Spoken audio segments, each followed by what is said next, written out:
Aloha, Hawaii. Thank you for tuning in to the 144,000 Angel Network show. Today is November 22nd, 2016. I may have lost an election. Being that this is my first time, I really didn't expect to win. But I must say I did have fun. And I sure met a lot of people. What I'm going to talk to you about is a little about my experience as a candidate, my observations, and I'm giving you a fresh new perspective and spreadsheet data analysis from a scientist, because I consider myself a scientist. We're going to be talking about fraud here in Hawaii's election. I'm going to share with you the most obvious and the least obvious discoveries as to why I believe there is election fraud. Being that I was raised and lived here mostly my entire life, I know politics, I know Hawaii's politics. I know the social issues, and I'm very aware of my surroundings, and on the outer islands too. And I'm part of that millennial age or movement in which while I was in college, the internet became our tool. It was being developed at that time. While I was attending school in New York, I was using a very simple basic email program to communicate back to my friends at UHH. So I'm part of that internet age, and I grew up with Microsoft and the software Excel spreadsheet and Publisher and whatever else became what I was part of that Microsoft Excel package, which many scientists use today in analyzing data, Microsoft Excel. During the campaign, what I found was most profound was that there were no debates or forums, and all the attention and focus was on the mayoral debate. And when I did do a couple of interviews, the journalists made me look really bad. They took 1 minute out of a 25-minute phone conversation, and they made me look really, really bad. I was labeled the most racist, bigoted person. And has anyone ever wondered how a local island girl grew up in Hawaii, grew to have such hate? Did anyone stop and wonder why? This is Hawaii. This is a culturally diversified place. But within the past 15 years, it hasn't. So anyways, I was made to look really bad. A disgrace to the Hawaiians, to the Americans, and to the USA military. There was no regards or consideration that I was a daughter of an Air Force officer and a disabled Army veteran, and that my colleague, Shirlene Ostrov, was an Air Force colonel, and that John Carroll was a retired Air Force pilot, and that all three of us lost by significant landslides, humiliating landslides. Now, has anyone ever wondered how much of a disrespect that is to America? To the families of the military? I can feel their pain, their hurt, when I look at the surrounding factors, that we were in the 75th year of the bombing of the Pearl Harbor attack, and yet Colleen Hanabusa still won. It didn't matter how much money we spent. I spent way less than my opponent, and I am grateful that I got 40,000 votes, supposedly. But the cost doesn't add up. It seemed like they were going a little too overboard to demolish me. Rumors that they were shoo-in candidates put out by the media, so we didn't have time to waste on debates or forums. I mean, were they really shoo-in candidates? Sure, if the election is rigged. There is no need to put on a show, so I spent 10 cents per vote, and my opponent spent $4.70 per vote.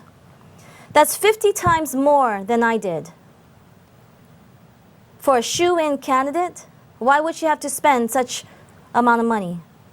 Another thing is that after the election, I noticed that Tulsi didn't make a victory speech, as if she knew something.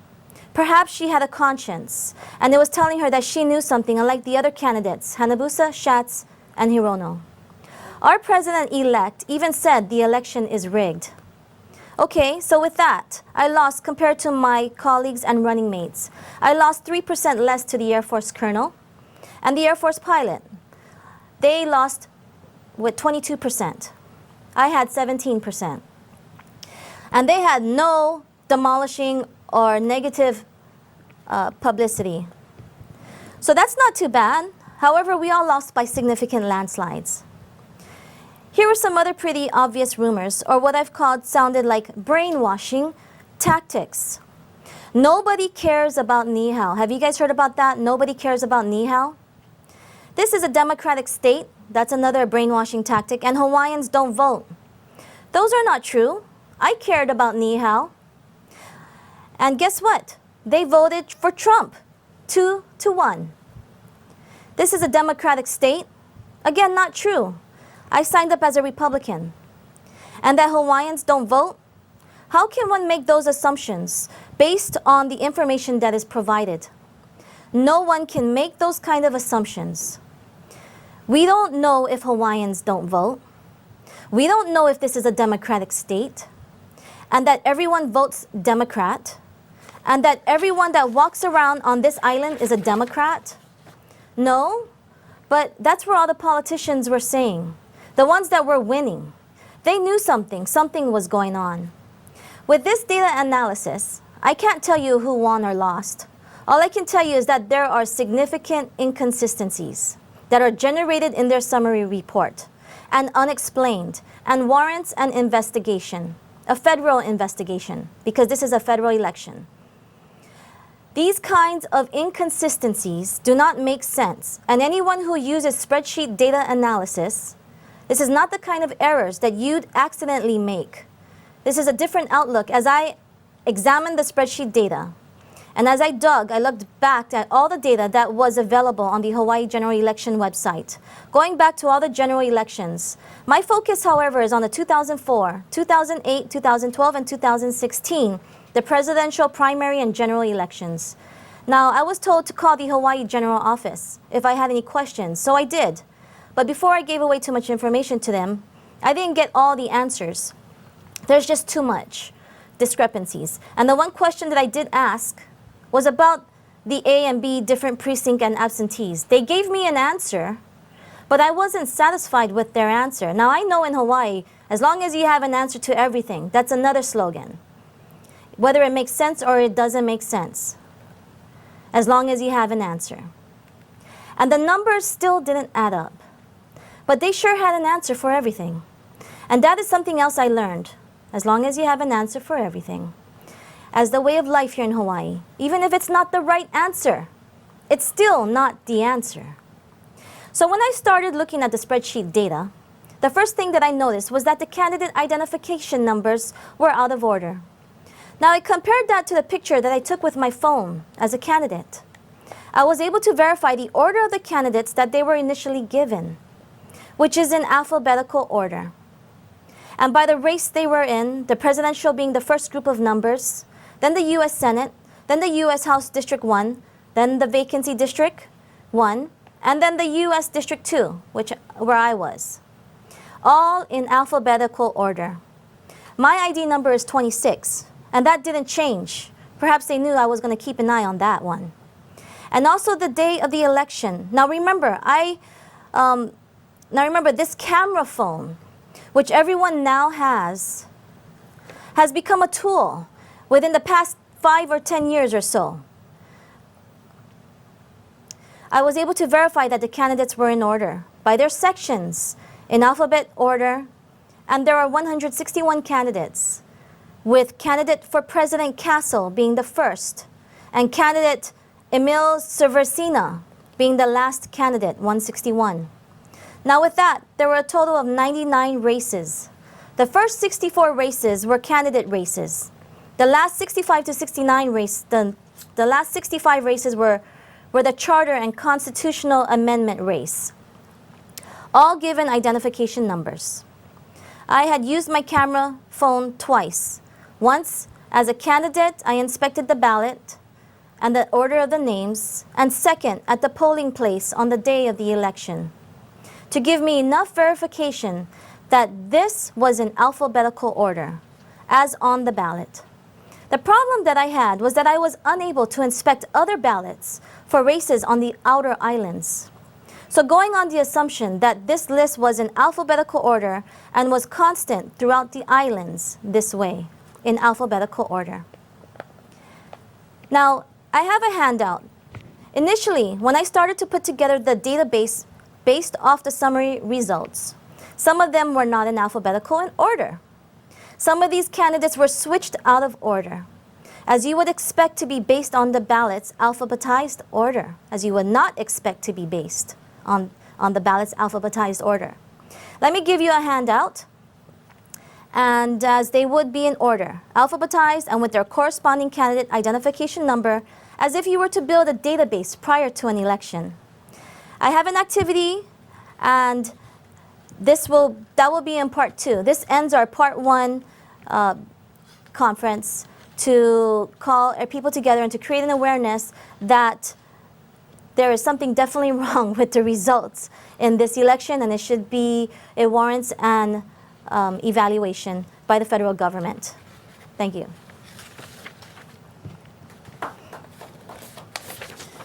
Okay, now we're going to go on to part 2, which is the slide presentation.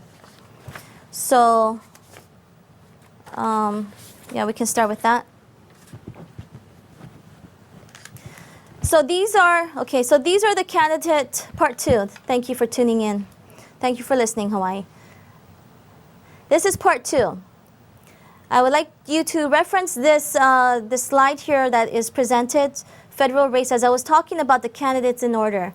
From race number 1, you see that is the presidential race. It's identified and labeled in alphabetical order from Castle, Clinton, Johnson, Stein, and Trump. Race 2 would be the Senate race, and that's in alphabetical order too. Race 3, race 4, and race 5, and I was constant. My ID number 26 stays constant if you notice that. Observe that. Okay, so let's go to the first slide. Thank you for showing up. What I'm doing is exposing the fraud as a conspiracy theory. And I'm educating you on how an election would be manipulated, the numbers. Okay, this will be about God's enemies will vanish as smoke. The previous one said it will disappear like smoke. Okay, so, my campaign was initially based on religion, but I don't want to talk too much about religion. I mean, if anybody out there agrees with me partial that our forefathers were Christians, or they were fleeing persecution from Europe, and they came to America, and that's how America was founded, based on freedom of religion. They wanted to practice their religion, and that their religion, I believe, was mostly believers in God. So we have this slide, okay, so slide number 3, which talks about Hawaii election fraud. Exposing corruption by analyzing the data. A UH professor said he voted in every election. He's a data analyzer, scientist. I asked him, did he ever analyze the data from a presidential election? His response is no. Only if you're a candidate. I suppose you would invest the time in analyzing the data. So here I am analyzing the data as a scientist. They say education is the key, and I always heard that. But now after 9 years of college, well, I hope my education means something and not just a big waste of money.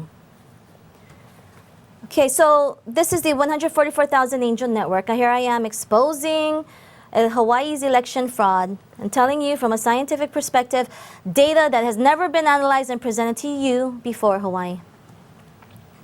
My campaign was based on our Constitution. I tried to go back and conduct research on who and what our forefathers were. Those who founded our Constitution. This is what I found. Now, if there is any truth to my statements, my platforms, as offensive it may have been, then you will know that what I'm about to expose, that there is some truth in it as well. I'm not here to debate religion. Yes, I believe you're entitled to worship whoever you want to preach or want to worship. As a Christian, we never force our God upon anyone. That's not the Christian way. But I do believe that America was founded by those fleeing religious persecution and that they believed in one God back then. Now, slide number 5. Donald Trump was the first to even say this. He even said that the election is rigged. I would have still looked at the results and noticed the discrepancies anyway. These are discrepancies that have never been discussed before.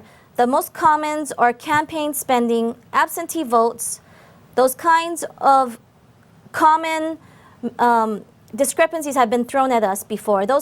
I was curious to see how the numbers were going to turn out. I'm sure everybody were, being that I was in 2 races. And you know what? It doesn't make sense. I grew up in Hawaii, lived here all of my life. I'm very aware of politics and what is going around me. I know people, places, things, events. You don't need to be educated to know these things. But along with that, as an added bonus, I am educated too. So Donald Trump says, yes, the election was rigged. I was told, even though I can prove that it's a theory that the election is rigged, we still would need to have a Republican for a U.S. Supreme Justice to even consider on a re-election. There's no sense in filing. Can you believe that? Filing for a recount or a re-election, even if the data warrants an explanation, as my professor has said. This warrants an explanation, or to even go into those boxes and hand count some numbers or some ballots. I won't say who said this. It seems like this is a very touchy subject. Jobs can be lost, promotions lost, etc., etc. People are in fear to expose this, but I don't have anything to lose. You know, I think it's kind of hilarious and funny. I mean, what do you think, Hawaii? I'm my own boss, so it's my benefit to expose the corruption if there is any anyway. I have nothing to fear. I have nothing to hide. This is a one-time deal. I will be educating you, Hawaii, but I will also be educating the fraud. And the people who are intentionally making these mistakes, honest mistakes or not, educating the criminals, if they are even the criminal, if there is even one. The only way is to open up those boxes and count them by hand, or do some random checks of precincts and counts.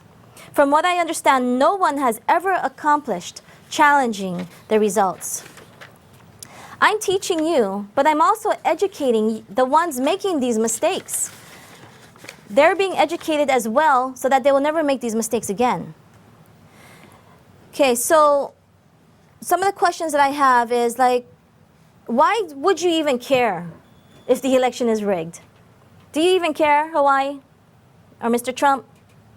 And what difference would it make if I told you that the election may have been rigged for the past 12 years? There's inconsistency in data and numbers and reporting for the past at least 12 years. The next question that I would like to ask you is, if there is fraud, what do you do? What do you think should be done about it? And who would be responsible? I mean, why even vote in an election if the numbers and the candidates are pre-selected anyway? It seems like such a big waste of time and money. So as you look, it doesn't make sense. Okay, the U.S. Supreme Justice is a Democrat, most likely. So speaking to one attorney, probably nothing will happen right now. If we filed, it will be thrown away. It will be thrown out the door as soon as possible. Until a Republican U.S. Supreme Justice takes office is what would have had to occur. Okay, so back to that slide. It doesn't make sense, number 11. For example, Gabbard, she spent $80,000. Now you divide that by 170,000 votes, that becomes $4.70 a vote. Take a look at me now, Kaaihue. $4,000. I spent $4,000, I got 40,000 votes, supposedly, okay? And that's 10 cents a vote. Now, if I wanted to get 50% of the 210,000 votes, that would equals 107,000 votes in order for me to win. And at that amount, times 10 cents, I would have only had to spend $10,700. $10,700 to win an election, Hawaii, based on that, the amount of spending, campaign spending. Okay, today is November 22nd, 2016. The deadline to file for a re-election or to contest this election is November 28th, 2016. Now again, I mentioned about this U.S. Supreme Justice. It probably doesn't even matter. The wrong timing. You know, I know all about timing. Everything is about timing. Okay, so this might be the wrong time to even file a case. I'm letting you guys know about this so that way we can put the pressure for next time if there's an election. I don't like what's going on, so I will expose this, okay? That's why I'm doing this. For Hawaii, for you, for America. These are valid questions. I am unable to determine who the winner or the loser is based on the information that was provided, okay? I can't verify that based on the information. But what a professor says it warrants logical answers that needs to be proven. I'm going to show you the inconsistencies, and these need an explanation. And to prove it, you would have to do a random count, check by hand, which is almost impossible to get into. I mean, why is it so difficult to go into those boxes, open up the boxes, and take a look at the ballots and count them by hand, randomly? Certain precincts, not hand-picked precincts, we want to do a random check. Okay, the UH professor, a data analyzer, and a scientist expert that studies and uses spreadsheet data voted each time for every election. And he never once analyzed this data. Why? I don't know, because they're not interested in the results, like how I am, because I was a candidate, so I wanted to look at the results. He said that we would not be able to tell intentional versus unintentional, okay? So I'm not here to do that. I'm just, that's not my job, that's not what I'm here for. It could be an honest mistake. So when we take a look at another UH professor, another data analyzer and a scientist, very high-profiled, smart, I call him a scientist, and he is a scientist, so actually he is a scientist. He says it warrants an explanation. And he was actually surprised that these numbers were inconsistent like that. So let's take a look at the Republican team. The Republican team is, okay, who we are. And I like to consider the Air Force as one of the military elites. And that's what we are. The Air Force is known to be the elite of the military. The Air Force.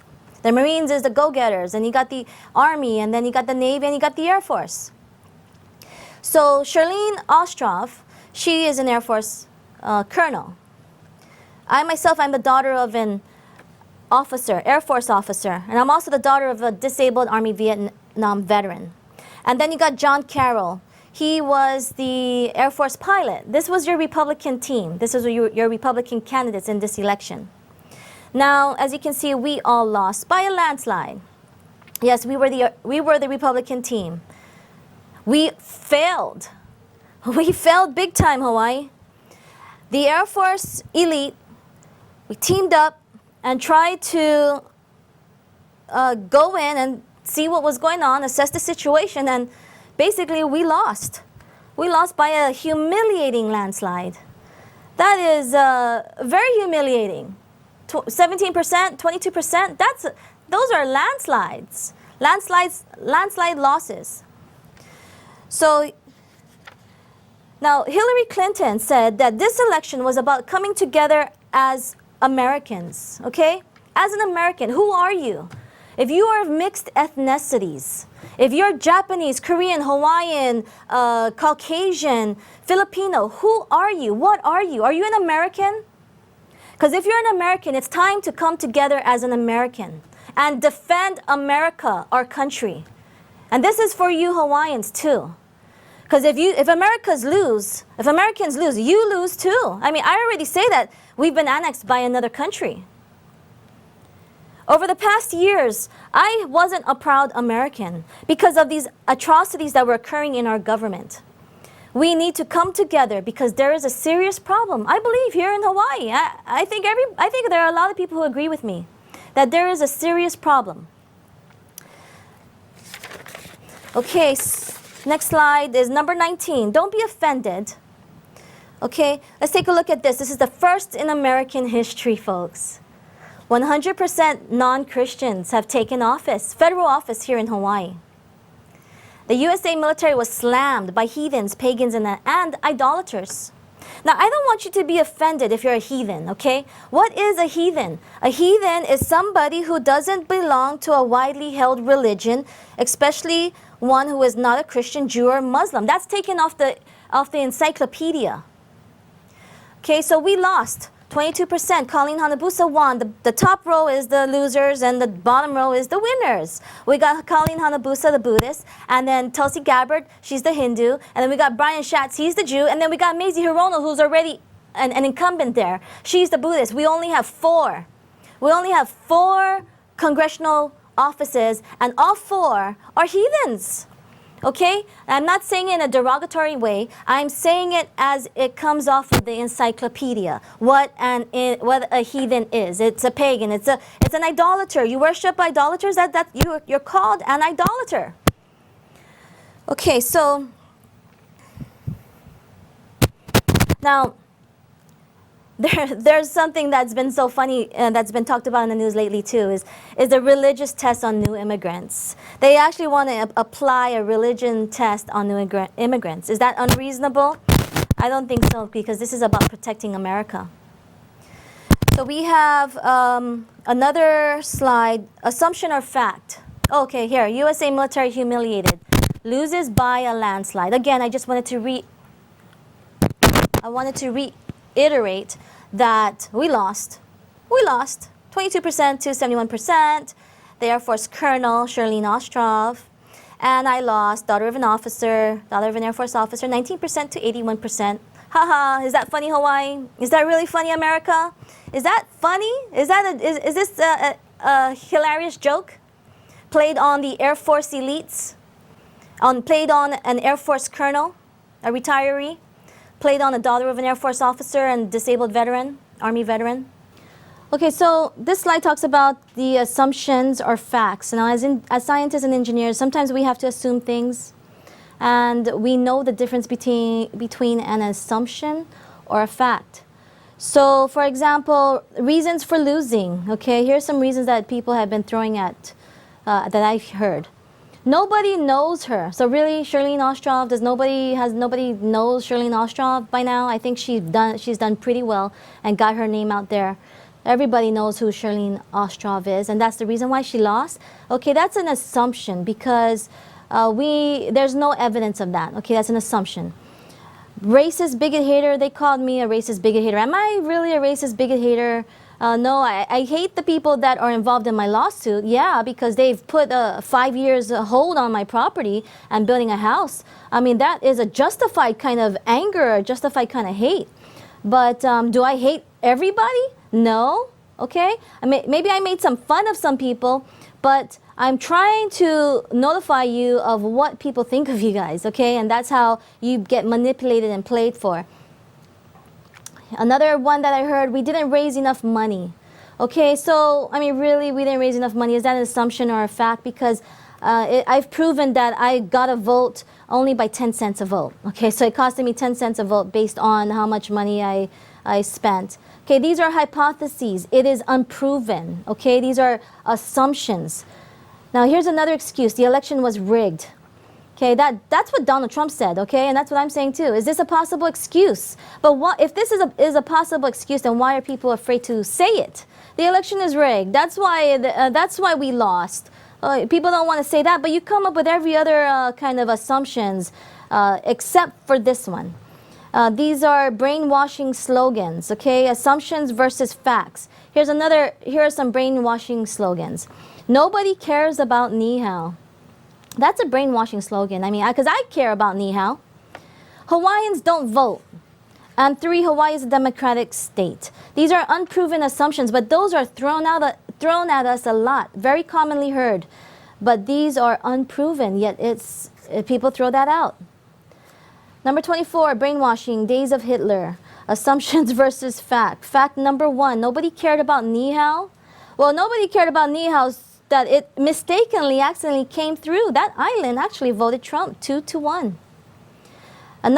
Fact number 2, unidentifiable precinct 45-03. Trump won that one too, and I as well won that, but that's unidentifiable.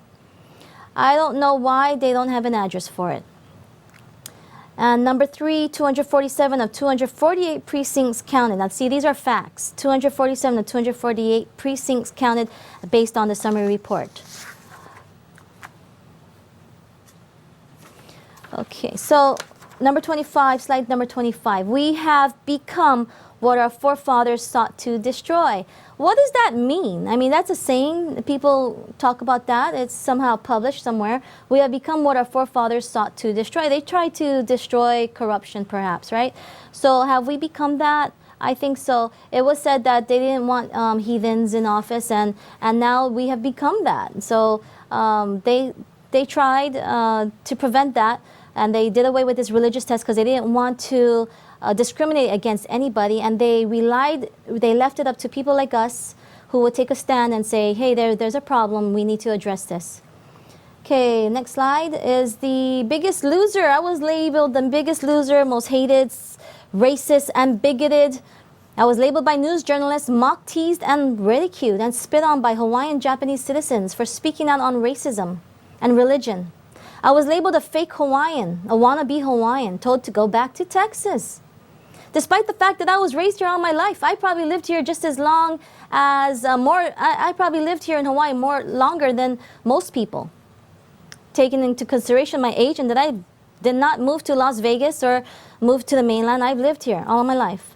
I'm the daughter of an Air Force officer, and I have been disrespected. And this is disrespectful to the U.S. military, veterans, and families. Is this what you guys wanted? Well, this is what you guys got. And the second district, 76% to 18%. Divided, we all fell. Because if us military fall, Hawaii, you fall too. Okay, so the next slide talks about how many votes I got. So 170,000 votes versus 40,000 votes. Okay, and again, Tulsi Gabbard spent approximately $4.70 per vote versus me. I spent 10 cents per vote. If I wanted to have won this election, I would have had to spend $10,000 and I would have gotten 50% of the votes. Now, this is a one-time deal. What I'm about to expose, if this is fraud or just an honest mistake, they will never make this mistake again because they will fix it. And it will never be noticeable or distinguished in their data. Okay, we, the people, are the rightful masters of both Congress and the courts. Not to overthrow the Constitution, but to overthrow the men who would pervert the Constitution. That is what Abraham Lincoln said. Now, why would he even talk about that there would be perverts of the Constitution? Who do you think would be the perverts? I mean, back then they must have had some kind of perverts.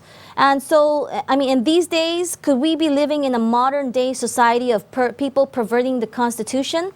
I believe so. I mean, they almost wanted to take away my right to run in a Congress in a federal election.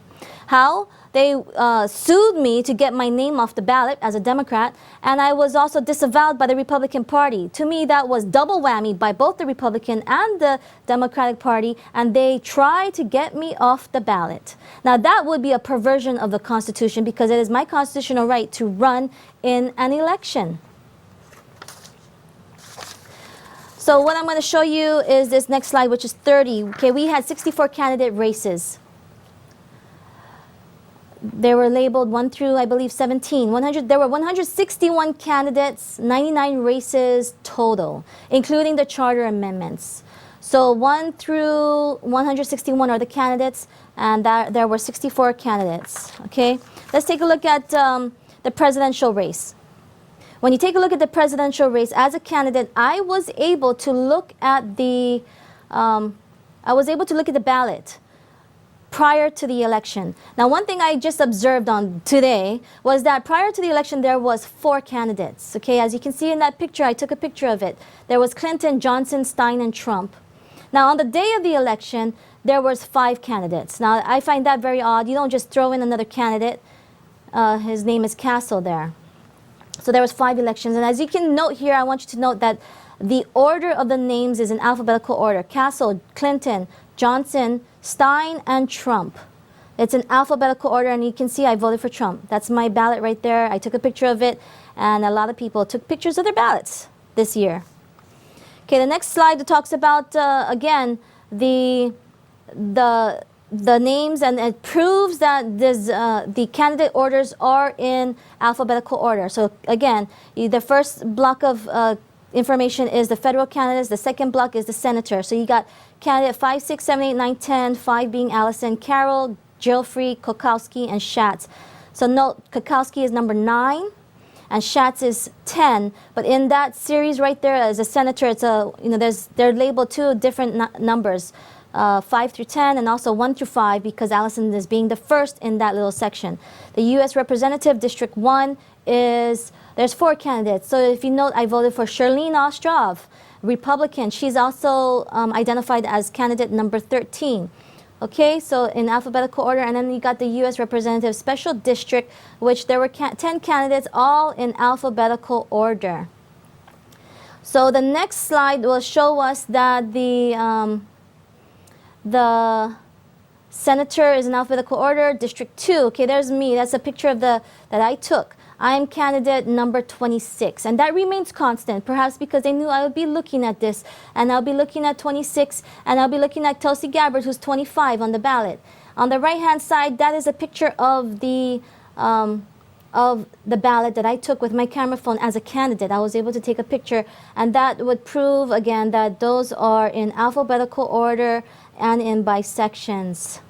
You can note that Trask and Lindsay comes before Trask, L before T. So again, those would be in alphabetical order.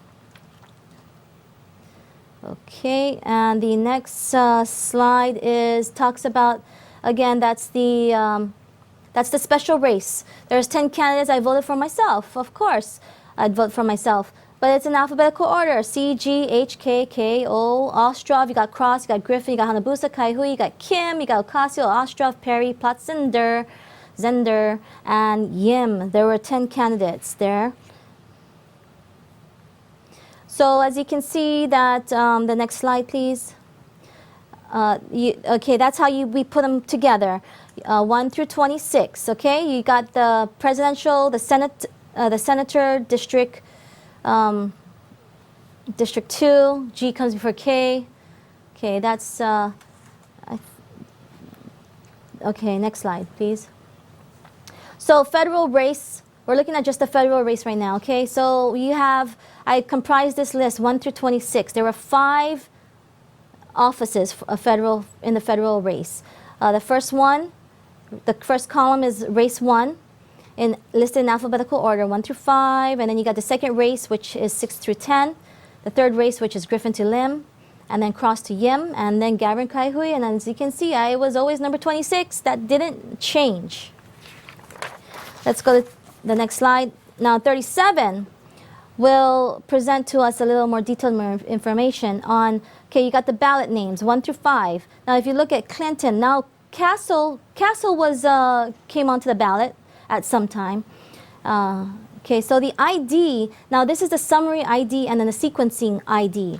The summary ID, which is presented to us there was 2 files by the Hawaii General Election Office. One is the summary, and then the other one was the text file. So taken from the text file, the ID numbers switch. If you look at ballot number 1, the name is Castle according to the alphabetical order. In the summary report, it now becomes 5. 2 on the ballot now becomes 4. 3 on the ballot becomes 2. 4, Stein now becomes labeled as identity number 1. And 5, Trump is labeled as identity number 3. Okay, now let's take a look at Kokowski. Let's drop down a little bit to the Senate race. 9 is Kokowski on the ballot, and you know he stays 9 on the candidate ID. He stays 9. Let's take a look at Ostrov. Next section is the District 1 race. Ostrov is 13, now becomes 14. Hanabusa is 12, becomes 11. Okay, how does that happen? That kind of discrepancy does not happen. Let's go to the right-hand side, which is the special election candidates. They all get mixed around. 15 was Cross. He stays 15. 16 changes, 17 changes. They all just somehow change. Ostrov is 21. She stays consistent as 21 in the summary report. Okay, so and they stay in sequential order. That's what the 1 through 10 is for. They're listed in sequential order. And 25, if you know 25, it stays 25, and 26 stays 26. So they knew I'm keeping an eye on this, on my candidate ID number, so they were certain to make sure my information stays consistent. Okay, next slide. Now, we look at the precinct details of Nihao. This is what the text file looks like. It may seem very little difficult or challenging to read, but once you are able to understand it, you can very easily identify it. So in Nihao, if you look at the right-hand side of the columns, I don't know if there are numbers there, and it shows that this is Nihao. It shows that Nihao voted for Trump 2-1. Hillary lost, and it's 2-1 kind of numbers. Then the next slide would be the end of part 1. This would be the ending of part 1. This is what a summary report looks like. This is what I was looking and utilizing to analyze the data. This is one report. I compared it with the other report. This is actually the text file report. So the precinct data's report. And there's also a precinct data report. So when you compare these reports along with the ballots, you would think that these ID numbers, and it says on the top there, candidate ID number, would stay the same and should follow in order as an alphabetical order, as well as it would be on the ballot. If you're going to be switching or putting in order the person who won to the least, and that's how all these sections are put into order, from highest amount of votes to the lowest amount of votes. Well, you would keep the sequential order, and you would also keep the candidate ID numbers as well too. And I can also prove that how it's randomly changed. It's sometimes it's consistent, sometimes it's not consistent. You have all these different kind of, it just doesn't add up. It doesn't make sense. And it deserves an explanation. Okay, so this is the end of part 1, and thank you for tuning in and listening to my data analysis of this Hawaii general election and how I'm exposing the fraud in this election. And this is a one-time only, because once I expose their mistakes, they will probably never do it again. Or whoever is behind it, I'm not saying who's behind it. It could be an honest mistake. It could be an honest mistake, and it could be just lousy data reporting. Okay, I'm not here to put the blame on anybody. All I'm here is saying that this is not how you report data. And if this is not how you report data, they will fix it. And like in certain years, in 2012, it was perfect. Okay, if I had looked at that data, I wouldn't have noticed anything unusual. I wouldn't have been able to notice it. But when I looked at 2016, and then I looked also back at 2008, yeah, they were mixed matched and they were just all over the place. But 2012 was perfectly well done, and like I said, I wouldn't have been able to notice or identify anything. Okay, so once this is determined, or once this is evaluated, and these mistakes are brought to one's attention, I can almost guarantee they will do a better job next time in reporting data. So we're going to take a break right now. Thank you.